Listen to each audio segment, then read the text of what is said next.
अस्सलामुअलैकुम, आप देख रहे हैं द लास्ट स्टार। मैं हूं हमजा तारड़। मेरे साथ मौजूद हैं राना मोहम्मद अजीम साहब और इस्लामाबाद स्टूडियो से हमारे साथ मौजूद हैं साकिब बशीर साहब। नाज़रीन, मामला यह है कि कल खैबर पख्तूनख्वा में वज़ीर आला अली अमीन गंडापुर साहब और गवर्नर फैसल करीम कुंडी साहब दोनों का इम्तिहान है, क्योंकि ऑपोजिशन के पास अगर अदम एतमाद के ज़रिए अली अमीन गंडापुर साहब को हटाने का कोई भी मुस्तकबिल करीब में मौका है या कोई सोच है तो ये बेस्ट टाइम है, क्योंकि कल सानिया निश्तर साहिबा की खाली हुई सेनेट नशिस्त के ऊपर इंतखाब होना है, पोलिंग होनी है खैबर पख्तूनख्वा में। अगर ऑपोजिशन के पास कोई ऐसे नंबर हैं कि वो अदम एतमाद ला सकते हैं तो इससे बेहतर वक्त नहीं मिलेगा। दोनों के लिए ही, अली अमीन गंडापुर साहब हों या फिर फैसल करीम कुंडी साहब हों, दोनों के लिए ये टेस्ट केस है। अगर कल कुछ ऐसा नज़र नहीं आता तो फिर फैसल करीम कुंडी साहब के जो बयानात हैं उनको सिर्फ बयानात ही समझा जाएगा। इसके अलावा इमरान खान के साहबजादे ने अमरीकी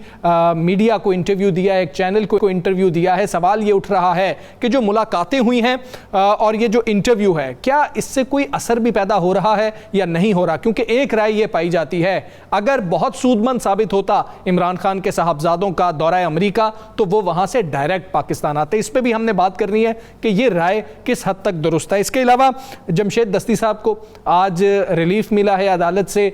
ये जो रिलीफ है ये हतमी है, वक्ती है, और क्या इस रिलीफ के बाद हम ये भी देखें कि सियासी हवाले से भी कुछ रिलीफ मिलना शुरू होगा, कोई तब्दीलियां होंगी जो पाकिस्तान तहरीक इंसाफ या ऑपोजिशन के हक में होंगी। राना साहब, सबसे पहले करीम कुंडी साहब तो बारहा ये कह रहे हैं कि जी, आज भी उन्होंने कह दिया कि जी कि ये तो तब्दीली आनी है, और कल का इंतखाब क्या टेस्ट केस है कि नहीं दोनों के लिए, और आपको ये टेस्ट पास करता हुआ कौन नज़र आ रहा है? बिस्मिल्लाहिर्रहमानिर्रहीम, अस्सलातु वस्सलाम अलैका या सय्यदी या रसूलल्लाह, अस्सलातु वस्सलाम अलैका या सय्यदी या हबीबल्लाह, ताजदार ख़त्मे नबूवत जिंदाबाद जिंदाबाद। बात यह है कि हमजा, ये कल टेस्ट केस नहीं है। अच्छा, कल फाइनल है। ठीक हो गया, कल फाइनल है। आप इसे सिर्फ फैसल करीम कुंडी ना लिखें, आप इसे पूरी तहरीके इंसाफ वर्सेस तमाम दीगर सियासी जमातें, ठीक है, जो तहरीक इंसाफ के खिलाफ हैं, जिन्होंने सेनेट में एक अलहदा इत्तेहाद बनाया, जिन्होंने सेनेट के अंदर सेनेट इलेक्शन इत्तेहाद भी बनाया, जिनकी हद्दुल वसा कोशिश है कि KPK के अंदर से तहरीक इंसाफ के अंदर जो वो दावा करते हैं 30, 35, 40 मेंबरान्स का, कि उनके ग्रुप है, छोटे छोटे ग्रुप है, ये बड़े दावे करते हैं। कल उनका वर्सेस अली अमीन गंडापुर, बैरिस्टर गौहर, उमर अयूब, ये एक मुकाबला है।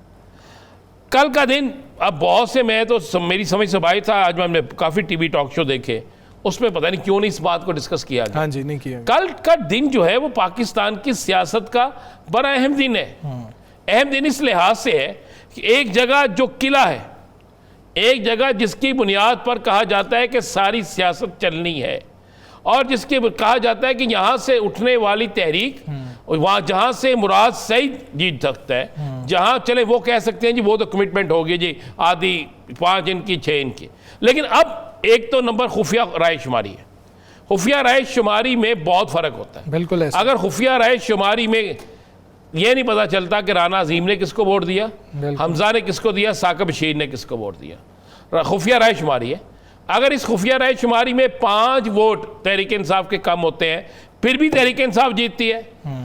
अगर तहरीक इंसाफ के 30 वोट कम होते हैं, 22 वोट कम होते हैं, तो फिर कहेंगे कि अली अमीन गंडापुर साहब अलविदा, अल्लाह हाफ़िज़। और अगर ऐसा नहीं होता तो फिर पाकिस्तान की उन सियासी जमातों को जो दावे करती हैं, पाकिस्तान की वो सियासी जमातें जिनका ये कहना है कि महसूस नशिस्तें मिलने के बावजूद भी, माले गनीमत इकट्ठा करने के बावजूद भी, एक गैर फितरती इत्तेहाद बनाने के बावजूद भी, अगर वो नहीं जीतते, अगर वो एक बहुत बड़ा डेंट नहीं डाल सकते, ये डेंट 5, 6, 7, 8, 9 का डेंट नहीं होगा, इसलिए कि उन्हें तो इस तब्दीली के लिए 22, 23, 24, 25 वोट चाहिए होंगे कम अज कम। और फिर जब तब्दीली लानी होती है, फिर ये भी बड़ा बढ़ता है कि जनाब कौन बनेगा बादशाह, कौन बनेगा उसका वज़ीर, हमें देंगे क्या, फिर देंगे क्या, फिर उसमें भी बड़ी ले दे होती है, ये सारा कुछ चलता है। तो कल का दिन सियासत के हवाले से, 5 अगस्त के हवाले से, बानी तहरीक इंसाफ के सबसे मजबूत हेडक्वार्टर इसके हवाले से बड़ा अहम दिन है।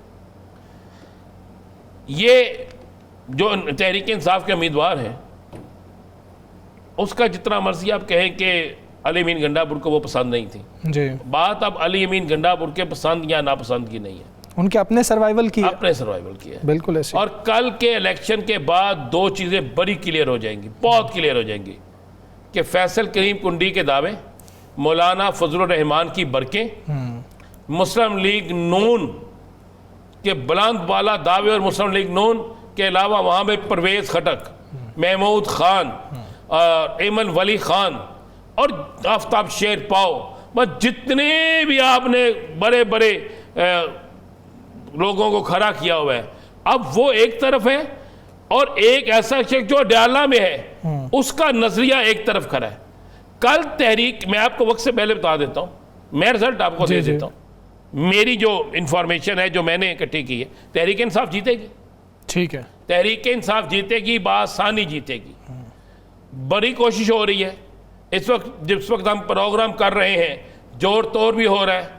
अच्छा, फिर क्या बात करेंगे, ये जो बात हमेशा प्रोग्राम में अचानक ना कोई आगे कर देता है, जनाब वहाँ पे तो 8 ग्रुप है, 3 उम्मीदवार बैठे ही नहीं। हाँ जी। और भाई ग्रुप ये होता है, ग्रुप क्या एमपीए कोई खरा है? हाँ जाहिर है, वोट तो क्या एमपीए कोई ने करना एमपीए है। खरा है? अगर नहीं खरा, ऊपर से ये खुफिया राय शुमारी है, ये ना हो कल अपोजिशन के वोट कम हो जाए कोई ये ना हो कि अपोजिशन, मैं कह रहा हूँ 5 वोट भी अगर ज्यादा ले जाती है फिर भी अपोजिशन ही हारती है। और कल का दिन जो है ना, ये सियासत के मैदान में 2 बड़ी कुव्वतों का फैसला करेंगे। एक तरफ बहुत कुव्वत है और एक तरफ नजरिया है। नजरिया जीतता है ये कुव्वत, और कल के बाद आप देखिएगा फिर बहुत सी चीजें जो है ना, उनके रुख किस तरह तब्दील होते हैं। ठीक है साकिब बशीर साहब, कल का जो इंतखाब है इसकी अहमियत क्या है? दूसरा, हमने कोई शोर इसका ज़्यादा नहीं देखा है। एक तरफ तो फैसल करीम कुंडी साहब चले बार बार बात करते हैं, लेकिन कल के इंतखाब के हवाले से हमने नहीं सुना कि हम ये सीट निकाल के दिखाएंगे। दस्तबरदारी तो हो गई लीगी जो सेनेटर वहाँ पे खड़ी हैं उनके हक में, पीपल्स पार्टी की, लेकिन कोई शोर नहीं है। शोर ना होने की वजह क्या है? नहीं, मेरा नहीं ख्याल कि कल कोई जो है वो अपसेट हो सकता है मुमकिन तौर पर, और ना ही कोई ऐसा जो है वो दावा भी किया गया है। और इससे कबल ही जो हमारी यहाँ जो जमहूरियत है, आप मरकज़ में देखें, सूबाई सतह पे देखें, आप मखसूस नशिस्तों, आप 8 फरवरी इलेक्शंस, पहले ही बड़े सवालात हैं जो सेनेट इलेक्शंस के हवाले से। अभी भी जो 5-6 फार्मूले के तहत जो इलेक्शंस हुए खैबर पख्तूनख्वा में, अगरचे उसमें पीटीआई ने अपना हिस्सा थोड़ा सा कम किया, लेकिन उसमें मेरा ख्याल है तमाम पॉलिटिकल पार्टीज़ और तमाम जो मीडिया पर्सन्स, हम भी ये कह रहे थे कि कम से कम ये सवालात नहीं उठे और इस किस्म के इल्ज़ामात सामने नहीं आए कि जो लोग ऐवाने बाला में जा रहे हैं वो पैसे के जोर पर आए हैं। अब वो इनर सर्कल्स में क्या चला है वो अलग बात है, लेकिन 5-6 का एक क्लियर कट जो है वो फार्मूला था और उस फार्मूले में वो सेनेटर बन गए।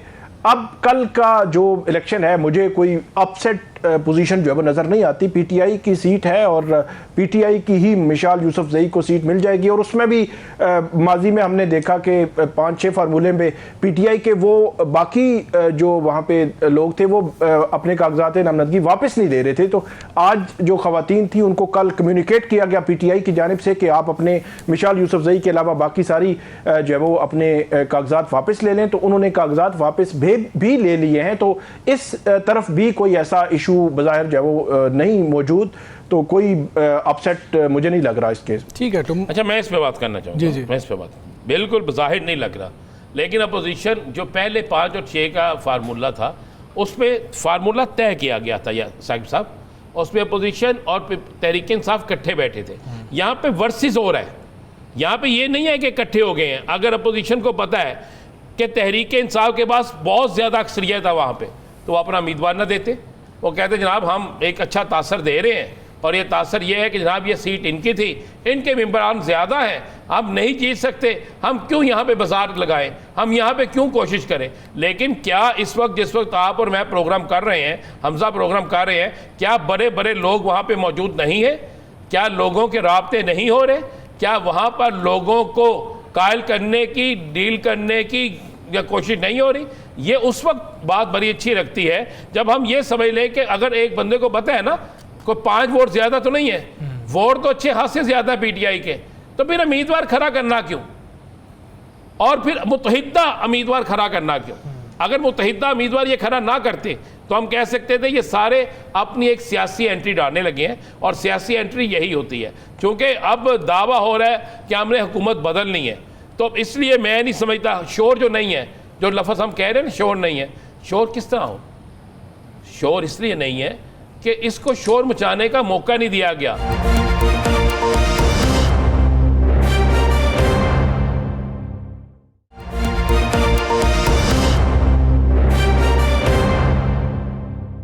त्यार वली साहब का मैं आपको यहाँ पे आप मकबूलियत की बात कर रहे हैं, किसकी उन्होंने आज एक बात कही है, वो बात आप सुन लें, उस पर कमेंट कर दें। उन्होंने बात ये कही है कि जी खान साहब की कौन सी मकबूलियत है, उनसे ज़्यादा इस वक्त मकबूल है। जी वो ठीक कह रहे हैं, वो बहुत ठीक कह रहे हैं। अच्छा, किस तरह आप अग्री करके? हाँ जी, मैं एग्री करता हूँ, इसलिए कि आईने में इंसान को अपना अपना चेहरा नजर आता। अगर खान साहब की मकबूलियत नहीं है, अगर नसीबो लाल की मकबूलियत ज़्यादा है और इमरान खान की मकबूलियत नहीं है, तो फिर आप ये अंदाज़ा लगा लें कि इससे ज़्यादा बड़ी कमज़ोरी क्या हो सकती है। मैं मेरे वो भाइयों की तरह मेरे साथ MSF में रहे हैं, मैं उनका बड़ा ही अदब करता हूँ, मेरे दोस्त हैं, मैं इसलिए उनका अदब करते हुए कोई आगे बात नहीं कहूँगा कि अगर वो इमरान खान को नसीबो लाल के साथ जोड़ रहे हैं ना, नहीं रान साहब, तो ये सियासतदानों की बड़ी कमअक्ली है। फनकार एक फनकार होता है, वो सब के लिए एक जैसा होता है। ये बात बिल्कुल दुरुस्त है। अब कल उनके किसी लीडर को किसी और के साथ जोड़ा जाएगा तो फिर क्या होगा। नहीं, और दूसरा ये सियासतदानों को भी और बाकी सबको भी ये देखना चाहिए कि जो आर्टिस्ट हैं वो भी अपने फील्ड में रहते हुए बड़ी मेहनत करते हैं, और उनको इस तरीके से डिग्रेड नहीं करना। मैं इंतजार का बड़ा अदब करता हूँ, इसलिए कि वो एक वर्कर है, वो एक बिल्कुल वर्किंग क्लास से ऊपर आए। लेकिन उनसे एक दरखास्त करूंगा, जी जी, वो जो केस है सर परवेज हटक दे यार, वो तो खोल दे। अच्छा, आप तो बाइख्तियार है ना वो। ठीक है साकिब साहब, आप इस पे क्या कहेंगे कि आप समझते हैं वाकई कोई फ़ायदा हुआ नहीं हुआ ये जो अमेरिका गए थे, या फिर चले गए हैं, एक सिलसिले का आगाज़ तो हो गया ना, इस हद तक तो फ़ायदा हुआ? मेरे लिए तो ख़बर जो है ना वो ये है कि उन्होंने ये कहा है कि उनको अमेरिका से उम्मीद है या अमेरिका की तरफ वो देख रहे हैं, तो ये ख़बर है। बहरहाल माजी में पीटीआई का और इमरान खान साहब का एक बड़ा क्लियर स्टांस रहा है अमेरिका के हवाले से। एब्सोल्युटली नॉट भी कहा उन्होंने, बड़ा नारा बना, बड़ा मशहूर हुआ, उससे बड़ी शोहरत मिली। अब उनके जो साहबजादे हैं वो डायरेक्टली अमेरिका पर रिलाई कर रहे हैं। और एक और बात, उनसे एक सवाल हुआ, रिचर्ड ग्रेनेल जो है वो, उनसे जो मुलाकात हुई थी, तो उन्होंने उस मुलाकात की इनसाइड नहीं बताई। उन्होंने कहा कि वो तो मैं आपके साथ शेयर नहीं कर सकता, लेकिन हम बड़े पुरुम्मीद हैं। तो सारी उम्मीदें जो इमरान खान साहब के साहबजादे हैं वो उन्होंने अमेरिका से लगाई हुई हैं। अब अमेरिका की इंटरफेरेंस कितनी हो सकती है, मुमकिना तौर पर हमने पिछले जो प्रोग्राम थे हमारे, हमने बड़ी तफसील के साथ इसको डिस्कस किया कि 20 नवंबर को ट्रंप इलेक्शन जीतते हैं तो उम्मीदें पीटीआई बांध लेती है। फिर 5 जनवरी को जब जब 5 नवंबर को इलेक्शन जीतते हैं और उसके बाद 20 जनवरी को उनकी हलफबरदारी होती है, तो हलफ के बाद भी पहले भी चेमगोइयाँ थी कि उनकी तरफ से कुछ ना कुछ होगा, लेकिन सिनेरियो मुकम्मल तौर पर बदल गया। पाकिस्तान और अमेरिका के दरमियान जो ताल्लुकात जो है वो सुस्त रवि का शिकार थे, या कोई इंटरेक्शन नहीं थी जो बाइडन इंतज़ामिया के दौरान, वो इंटरेक्शन बहुत आगे लेवल तक बहाल हुई। हमने अभी रिसेंटली भी देखा, और जो भारत के साथ उनके ताल्लुकात थे वो कम हुए, और पाकिस्तान के साथ ताल्लुकात में बेहतरी आ रही है मज़ीद भी। और जो पिछले तकरीबन 6 रोज़ में अगर आप देखें तो अमरीकी सेक्रेटरी खारजा से 2 दफ़ा, एक दफ़ा उनसे मुलाकात हुई और एक दफ़ा टेलीफोनिक रब्ता हुआ है इसाक डार साहब का। तो ये सिनेरियो बताने का मकसद ये है कि जो 5 नवंबर से लेकर 20 जनवरी तक का एरिया था या फरवरी तक का मामला था, उस वक़्त ज़्यादा तवक्कुआत थी। मेरा यह ख्याल है कि अब सिचुएशन टोटल डिफरेंट है। जो उन्होंने तवक्को लगाई है अमेरिका से, क्या अमेरिका की इंटरफेरेंस हो सकती है, होगी? मेरा नहीं ख्याल। अमरीकी हमेशा अपने मफादात देखते हैं। अमरीकी क्या, हर मुल्क दुनिया में अपने मफादात देखता है और उन्हीं मफादात को लेकर वो आगे चल रहे हैं और अभी तक उनकी तरफ से किसी किस्म की कोई ऐसी बात नहीं हुई। बाकी इनसाइड पाकिस्तान में क्या सिचुएशन है, इमरान खान साहब पर अभी भी तकरीबन 250 के करीब केसेस हैं, मल्टीपल केसेस हैं। अगर 190 मिलियन पाउंड केस में उनकी सजा मुअत्तल भी होती है, जमानत भी हो जाती है, फिर भी उनकी रिहाई जो है वो नहीं हो सकेगी। ठीक है रान साहब, इतने केसेस तो वैसे एक दिन में भी खत्म हो जाते हैं, वो तो पता नहीं चलता। वो नवाज शरीफ नहीं है ना, फिर वो सच आखा ते भजन खाखा डरदी सच ना आखा। तो बात इतनी सी है, हम अमेरिकी सदर को पाकिस्तान में बैठकर नोबल इनाम के लिए नामजद कर सकते हैं, जायज़ है, वो बिल्कुल जायज़ है। बेशक वो नेतन्याहू को कहे कि जनाब तुम जो मर्जी करो, बेशक वो कहे कि वो ईरान पर हमला भी कर दे। हम असल बात नहीं ना बयान करते कि वो हमारे साथ मोहब्बत क्यों बढ़ा रहा है, उसे हमसे जो चाहिए उसकी हमें कितनी बड़ी कीमत अदा करनी पड़ रही है। अब आते हैं बात, अगर हुकूमत पाकिस्तान उसको नोबल इनाम के लिए नामजद, प्राइज के लिए नामजद कर सकती है, अगर पाकिस्तान की सबसे ज़्यादा बड़ी जो खरीदो फरोख्त है उस मुल्क में हो रही है, तो यहाँ पर अगर अमेरिका के सदर से या अमेरिका के किसी भी ज़िम्मेदार से तहरीक इंसाफ नहीं मिली, तहरीक इंसाफ के चेयरमैन के बल्कि एडिटर इन चीफ के बेटे मिले अपने बाप के लिए, तहरीक इंसाफ ने बाई रिटर्न कोई लेटर नहीं लिखा, तहरीक इंसाफ आज भी खड़ी है अपने स्टैंड पे। पीटीआई का अमेरिका चैप्टर उससे मिलता रहा है, जो इंतजामिया है वहाँ की इंतजामिया, रिचर्ड ग्रेनेल, बाकी लोगों के साथ मिलना, वो चीजें वहाँ पे हाईलाइट करते रहे हैं। तो इस तनाजुर में तो अब अमेरिका रिलेटेड पीटीआई का जो बयानिया है, मेरा ख्याल में उसमें तब्दीली तो आई है बहुत ज्यादा। नहीं देखिए, मिलना और बात है, मिलना तो मुझे बताइए, मिल तो आज हमारी ये सारी मामलात के बावजूद क्या नहीं, पूरी पीटीआई ने उम्मीदें लगाई रखी हैं सर किस मुझे पीटीआई ने उम्मीदें लगाई रखी हैं अमेरिका से और अमेरिकी ट्रंप।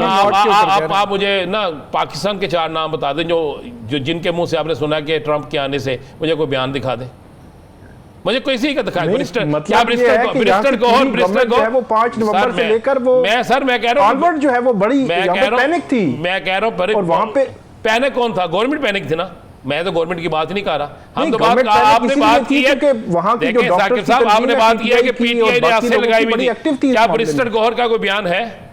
क्या उमर यूब का कोई बयान है?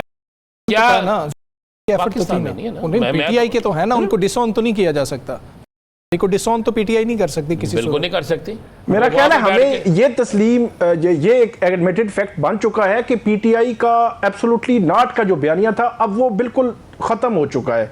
अब उनकी उम्मीदें हैं अमेरिका से, ये हमें ये नजर आता है। हमें ये करनी चाहिए जो बात करने वाली है, हमें बजाय कि किसी सियासी जमात का या हुकूमत का मौक़िफ़ बयान करने की बजाय हमें ये कहना चाहिए कि हमें किसी भी मुल्क के साथ इख्तलाफ ज़रूर हो सकता है, लेकिन जब अपने मुल्क के मामलात का होगा या अपने मुल्क के फ़ायदे की बात होगी तो बहुत से मामलात हल भी हो जाते हैं। एक वक्त था हम रशिया के ख़िलाफ़ अफ़गानिस्तान में लड़े थे, ये सारी दुनिया को पता है, और एक वक्त आया कि हम रशिया के पास ही गए। एक वक्त आया कि हमने पता नहीं कहाँ से किस किस के खिलाफ क्या क्या किसने हमारे खिलाफ किया, दहशतगर्दों को सपोर्ट किया, लेकिन एक वक्त आया कि हमने उनके साथ मुज़ाकरात भी किए। चले हम इस मामले को ऐसे कर लेते हैं कि पाकिस्तान तहरीक इंसाफ प्रैक्टिकल ज्यादा हो रही है इस वक्त, और प्रैक्टिकली अगर नहीं आप कह सकते हैं, मैं नहीं कहता। ठीक है, मैं नहीं कहता ना, मैं अपनी बात पे स्टैंड लेता हूं। अगर ऐसा भी है तो मुझे पाकिस्तानी होतेदार का बयान दिखा। वो तो यही है कि पीटीआई जो है सर, मुझे हमें तो ये भी नजर आ रहा है, हमें तो ये भी नजर आ रहा है। देखें, एक बेटों का बाप के लिए करना बड़ा जरूरी है। यहाँ पर तो लोगों ने जाके बैरून मुल्क में पनाह लेने के लिए तरले मिलते हैं, डेफिनेटली करना चाहिए और आवाज उठानी चाहिए। अपना बाप है, उनका 2 साल से अंदर है और उनके खिलाफ केसेस में भी आप और मैं तो बोल नहीं सकते ना, आप और मैं तो हिम्मत नहीं कर सकते। हम बोलेंगे तो हमारी जुबान बंद हो जाएगी, यानी इस मुल्क में जो बोलेगा आपको नहीं पता कि फिर जुबान किस तरह बंद होती है। बिल्कुल ठीक है, बिल्कुल ठीक है। रान साहब चले, एक और चीज़ है, एक और अहम मामला है, उस तरफ बढ़ते हैं। ये जो ऑल पार्टीज कॉन्फ्रेंस अपोजिशन ने बुलाई हुई है, ये कोई बहुत बड़ा फैसला इधर से आ जाएगा? कोई इकट्ठ आपको ऐसा नज़र आ रहा है कि जो इकट्ठ हुकूमत के लिए कोई ख़तरा साबित हो सकता है? देखें, ये बहुत बड़ा इकट्ठ तो नहीं है। नहीं, मतलब कुछ जमात इस्लामी को भी उन्होंने कोशिश की बुलाने की, जो लियाकत बलोच साहब ने भी कहा। जमात इस्लामी का आज का जो फैसला है उसके बाद तो बड़ी चीज़ें नज़र आ गई हैं। मैं एक बात कह रहा हूँ कि जमात इस्लामी कभी भी देखें, जमात इस्लामी ने इस्लामाबाद में एक धरना दिया, अपनी मर्जी से नहीं दिया। वो जमात इस्लामी बैठी, क्या उनके लोगों को उठाया गया? क्या उस धरने पे आंसू गैस की शेलिंग हुई? ठीक है। क्या उस धरने वालों के खिलाफ वो मुकदमा दर्ज हुए जिसकी बुनियाद पर जब उन्होंने धरना दिया उस वक्त इस्लामाबाद में धरना देने का कानून पास हो चुका था, पास हो चुका था। आप उठा के देख लेना, क्या वो उस कानून के तहत मुकदमा हुए? मैं कहूँगा नहीं हुए। ठीक है। बासानी लोग वहाँ चले गए, बिल्कुल चले गए। ये इसके अलावा एक और मजहबी जमात में ये अपनी मर्जी से जाती है और मर्जी से वापस भी आ जाती है। ये ज़रूर है कि जहाँ पर अकेला एक शख्स लड़ रहा था, अब उसके साथ 2 मिल जाएंगे, 3 मिल जाएंगे, लेकिन उस ट्रेन में जो ट्रेन खाली थी उस ट्रेन के डब्बों में 2, 4, 5, 6 मुसाफिर ज़रूर बैठ, काफिला बनता जा रहा है। काफिला बनता जाएगा। इसका रिजल्ट कब आता है ये देखा जाएगा। बिल्कुल ठीक है जी, ये काफिला बनता जा रहा है, रिजल्ट कब आएगा? लेकिन इस तरह की चीज़ें इंपॉर्टेंट हैं कि ऑपोजिशन को चाहिए भी कि एक दूसरे को इकट्ठा करे। अगर वो हुकूमत के खिलाफ कोई तहरीक लाना चाहती है तो कुछ मजीद मामलात पर भी बात, यहाँ पे वक्त हुआ है ब्रेक का।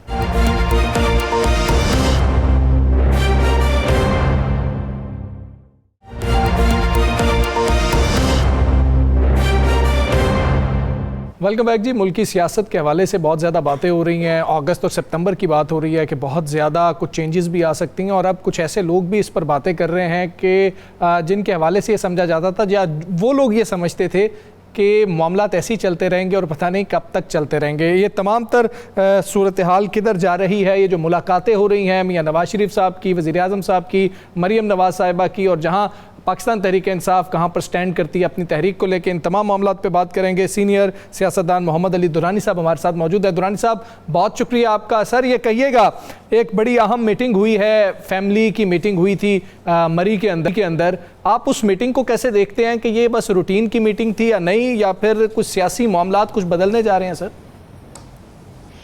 बिस्मिल्लाहिर्रहमानिर्रहीम साहब, ये जो मीटिंग है इसको आप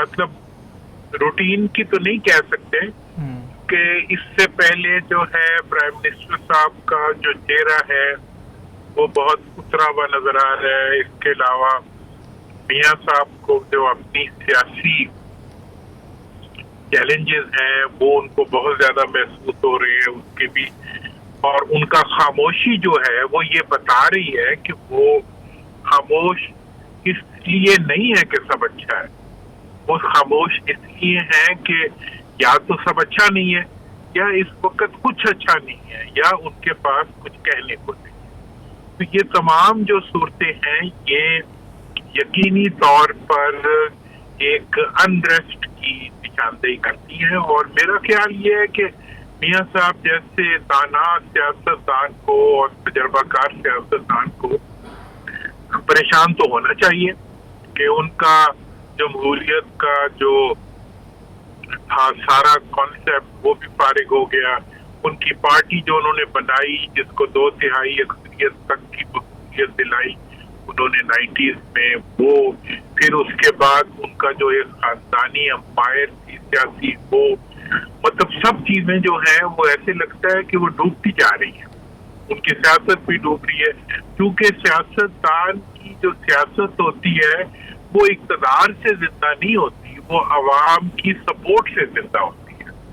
सियासतदान की सियासत आगे बढ़ती है तो अवाम के जज्बे के जोर पे बढ़ती है, वो इक़्तिदार में बैठ के उनके गाड़ियों के इंजनों के जोर पे नहीं चलती जी। तो इसलिए मियां साहब जो है वो क्योंकि खुद एक सियासी जहन रखने वाले सियासी कारकुन भी हैं, मुझे लगता है कि उनके लिए भी बहुत परेशानी है। और एट द सेम टाइम फिर शहबाज शरीफ साहब जो हैं उनके होते हुए जो चीनी का स्कैम बन गया, अब वो भी फैमिली पे ही डाल रहे हैं लोग। इसके अलावा जो ओवरऑल नॉन डिलीवरी है, जो महंगाई है, जो अवाम की मुश्किलात हैं, जो ताजरों की परेशानियां हैं, वो भी आपके सामने है।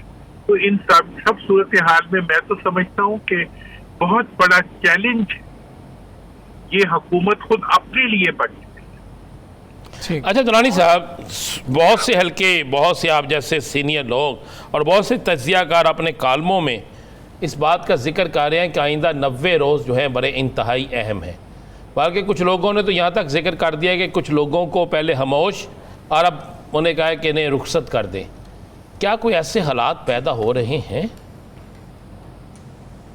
साहब, मैं ये तो नहीं कह सकता कि 90 दिन है या 9 दिन है या हफ्ता है, लेकिन मैं ये समझता हूँ कि हर दिन जो है वो नाकामी का दिन बन रहा है और हर दिन जो है वो एक स्याह दिन की तरह इस हुकूमत के अकाउंट में लिखा जा रहा है।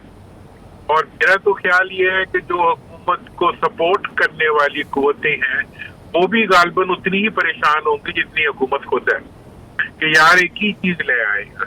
हाँ, कि मतलब ये है कि ना जाए रफ्तन ना पाए मानदन, ना ये आगे बढ़ते हैं ना पीछे हटते हैं, ना चोरी छोड़ते हैं, ना अवाम में अपनी मकबूलियत बहाल कर पाते हैं, ना अवाम को कुछ दे पाते हैं, ना हमें कुछ दे पाते हैं। और फिर ये है कि इस वक्त मतलब जो मईशत के तमाम इंडिकेटर्स, गुर्बत की तमाम जो चढ़ाइयाँ हैं और बेरोजगारी के तमाम जो शवाहिद हैं, और फिर ये है कि ना कोई डिफेंड करने वाला है, ना कोई बोलने वाला है, ना कोई समझाने वाला है। 2-3 बच्चे आ जाते हैं बेचारे, अपनी ड्यूटी करके चले जाते हैं। तो मेरा ख्याल ये है कि ये पता नहीं 90 दिन है या 100 दिन है या 90 घंटे हैं या 1 दिन है, मतलब हर दिन जो है वो पस्ती की तरफ जा रहा है। दुरानी साहब ये बताइएगा कि ये हम देख रहे हैं कि 9 मई के केसेस में जो अपोजिशन के लोग हैं पीटीआई के, वो नेशनल असम्बली से भी और सूबाई असम्बली से भी नाअहल हो रहे हैं, सज़ाओं की वजह से नाअहल हो रहे हैं। और आइंदा आने वाले दिनों में भी बड़े फ़ैसले आने हैं, लाहौर से, फैसलाबाद, सरगोदा से भी मज़ीद भी नाअहलियाँ होंगी। और उसमें अली अमीन गंडापुर का नाम भी है, उमर अयूब अपोजिशन लीडर कौमी assembly, Shibli Afraz national assembly के अपोजिशन लीडर, पंजाब के जो अपोजिशन लीडर वो नाअहल हो चुके हैं। तो अपोजिशन जो है वो सुकड़ कर जो है वो कम से कम होती जा रही है। तो इस सारी सिचुएशन को जमहूरियत के हवाले से आप कैसे देखते हैं कि इसके क्या असरात होंगे? ये मामला रुकेगा या यूं ही चलता रहेगा? देखिए जनाब, जहाँ तक इस वक्त हुकूमत एक गैर मुंतखब हुकूमत जो है वो अवाम के किसी किस्म की सपोर्ट ना रखते हुए जब वो अपोजिशन को सुकेड़ रही होती है तो वो हकीकत में अपने आप के जवाब को खत्म कर रही है। मतलब इस वक्त हुकूमत जितना अपोजिशन खा 100 की हो, खा 10 की हो, खा 200 की हो, जो भी उसका बैलेंस होता है वो हुकूमत को कायम रखने के लिए काउंटर वेट का काम करता है। आप यूँ समझ लें कि अपोजिशन जो है वो एक ब्रेक होती है हुकूमत की गाड़ी की। अब वो हुकूमत या वो गाड़ी जिसकी ब्रेक ही ना हो तो वो कितनी दूर तक चली जाएगी? खा उसके अंदर मतलब अपोजिशन नाम की कोई चीज हो ही ना, फिर भी बगैर ब्रेक के गाड़ी जो है उसने तो कहीं ना कहीं ठाका करना ही है। तो ये हुकूमत खुद अपनी ब्रेक जो है उसको फेल कर रही है और खुद अपनी एग्जिस्टेंस के जवाब को खत्म कर रही है। और ये आप ये ना समझें कि ये ऑपोजिशन के ऊपर खड़ा वक्त है। मैं तो समझता हूँ कि ये हुकूमत अपने लिए खुद एक मतलब तो के अपने गले में एक कड़ा डाल रही है जो कि उसके लिए बहुत मुश्किलात पैदा करेगा और फिर उसके रहने का जवाब जो है वो बड़ा सवालिया निशान बन जाएगा। देखिए ना, ताजिर तो राजी नहीं है, ताजिर काश्तकार जो है वो राजी नहीं है, वो जाके हर जगह पे दुहाइयां बची हुई हैं। और ये भी आप देखें कि ये दो पार्टियां जो इस वक्त हुकूमत में इकट्ठी हैं, ठीक, इनका इकट्ठा होना इनके लिए सबसे बड़ा नुकसान है। अच्छा दुरानी साहब, एक मेरा सवाल का जवाब दीजिए। हमजा भाई ने करना सवाल, साकिब साहब भी करेंगे। आपके उस्ताद मोहतरम मौलाना फजलुर रहमान जो हैं, आपका अंदाज़ा कुछ और होता था हमारे प्रोग्राम में, अचानक ये तो बता दें वो किसके साथ है, हुकूमत या अपोजिशन? देखिए मैं समझता हूँ कि 26वीं तरमीम की सपोर्ट के बाद वो तमाम पार्टियां जिन्होंने 26वीं तरमीम को वोट दिया हो वो टेक्निकली तो हुकूमत का हिस्सा है। और मतलब उनकी तमाम तर जो वो है पोजीशन है वो इस वक्त हुकूमत में शामिल जमात या हुकूमत से मुतल्लिक किसी जमात वाली उनकी पोजीशन है। वो अपोजिशन के अब किसी फ्रेम में पता नहीं वो किस तरह पूरे आएंगे, लेकिन मेरा तो आपको पता है उससे क़यादतबंदी का ताल्लुक भी है, लेकिन मैं ये समझता हूँ कि 26वीं आईनी तरमीम के बाद फॉर ऑल प्रैक्टिकल पर्पसेस वो हुकूमत का एक अनअनाउंस्ड हिस्सा है। बिल्कुल ठीक है मोहम्मद अली दुरानी साहब, बहुत शुक्रिया आपका, आपने हमें शो में ज्वाइन किया। ब्रेक के बाद हम बात करेंगे ये जो पंजाब असम्बली के अंदर हाथापाई का वाक़या सामने आया था उस हवाले से।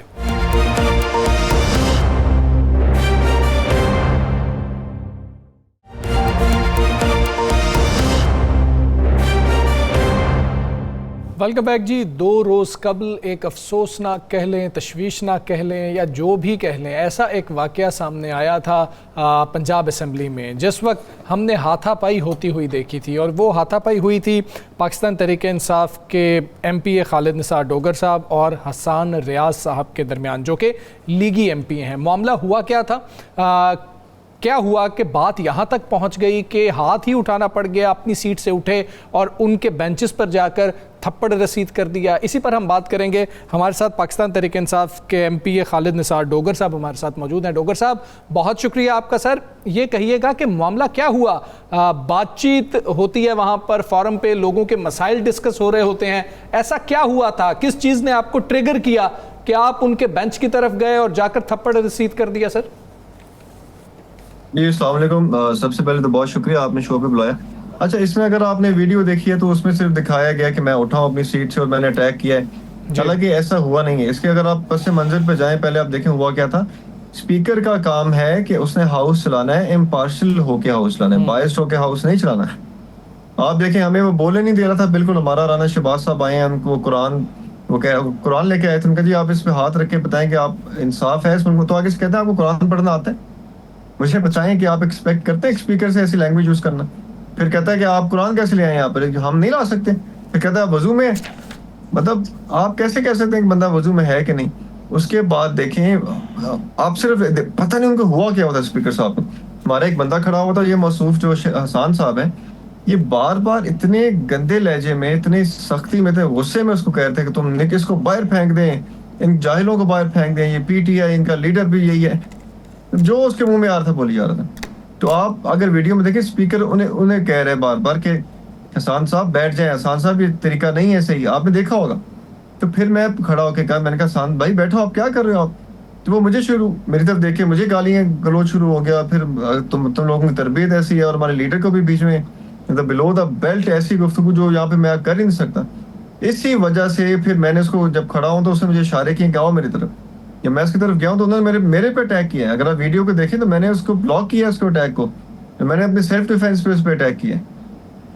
अच्छा खालिद भाई, ये वाक़या हो गया, इस वाक़े के बाद जब आप बाहर निकले तो वो लोग कौन थे जिन्होंने आप पे हमले की कोशिश की या आपके साथियों पे हमले की कोशिश की? क्या उनके खिलाफ आप लोगों की तरफ से कोई कार्रवाई हुई, कोई कानूनी कार्रवाई की है, कोई दरखास्त दी है? ये हमारे 2 MPs थे वहाँ पे। हम सब MP जब चले गए तो पीछे 2 MPs रह गए। तो वो अपने नून लीग के जब सब दोस्त आए हैं साथ, उनके सिक्योरिटी, पुलिस और उनके पर्सनल जो दोस्त या कजन या गार्ड्स जो भी थे, वो काफी लोग थे। तो वो 2 अंदर रह गए। तो वो जब उन्होंने देखा कि अकेले हैं, उनको गालम गलोच शुरू हो गए।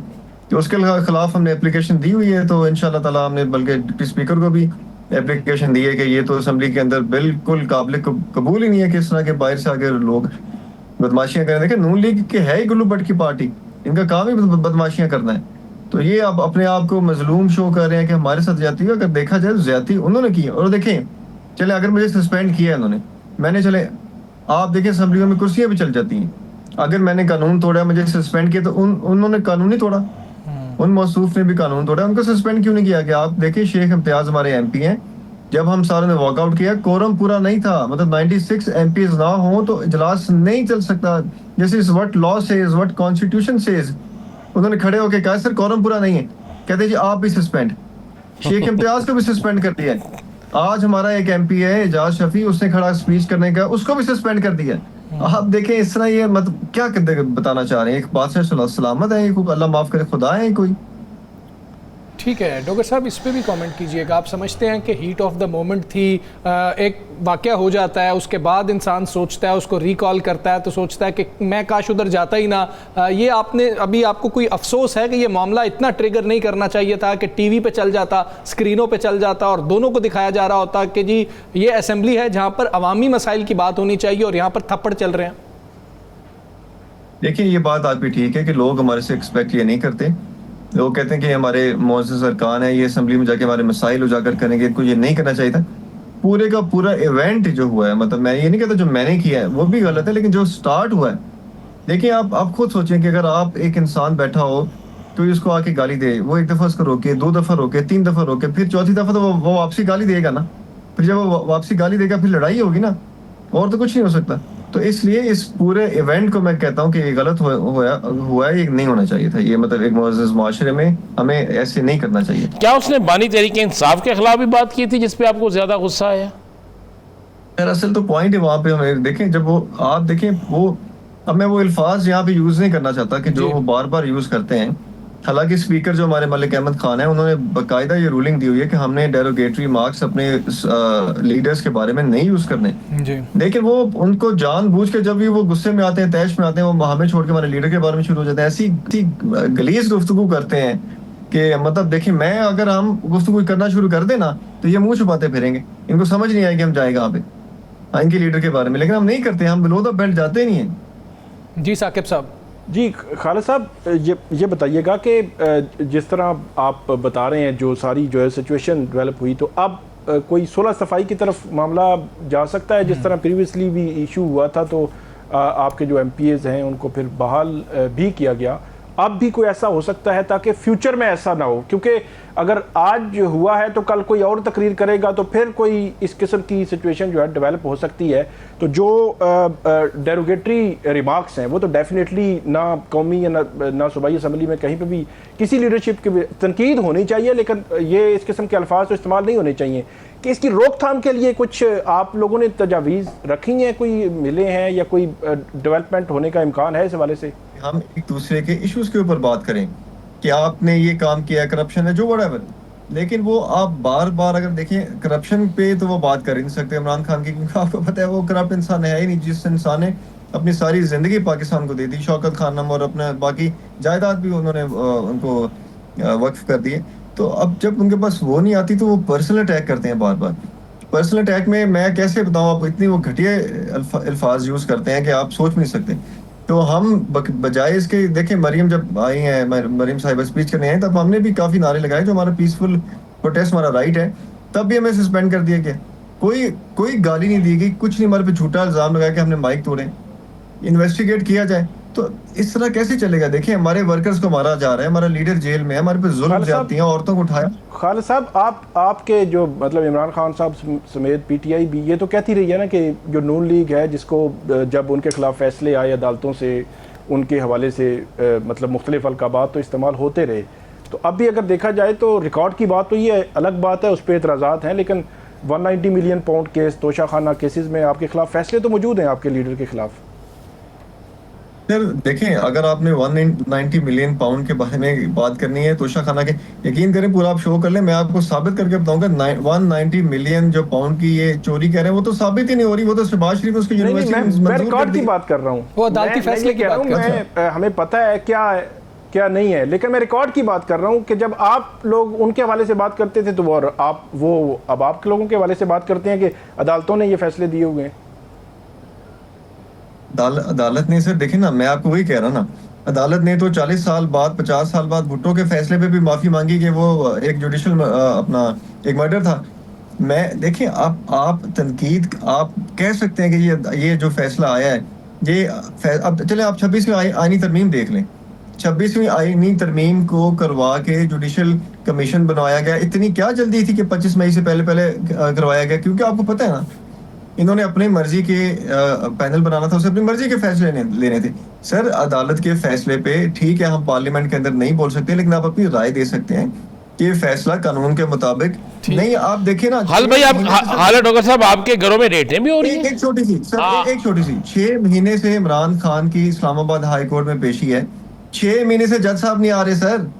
मुझे बताएं कि यहाँ पे कौन सी अदालत है? 6 महीने से पेशियां दे रहे हैं, कभी बीमार हो जाता है, कभी आता नहीं है, कभी लेफ्ट ओवर हो जाता है सर। इस तरह तो नहीं चलेगा ना फिर। अच्छा हालत साहब, क्या रेटें भी हो रही हैं आप लोगों के घरों में?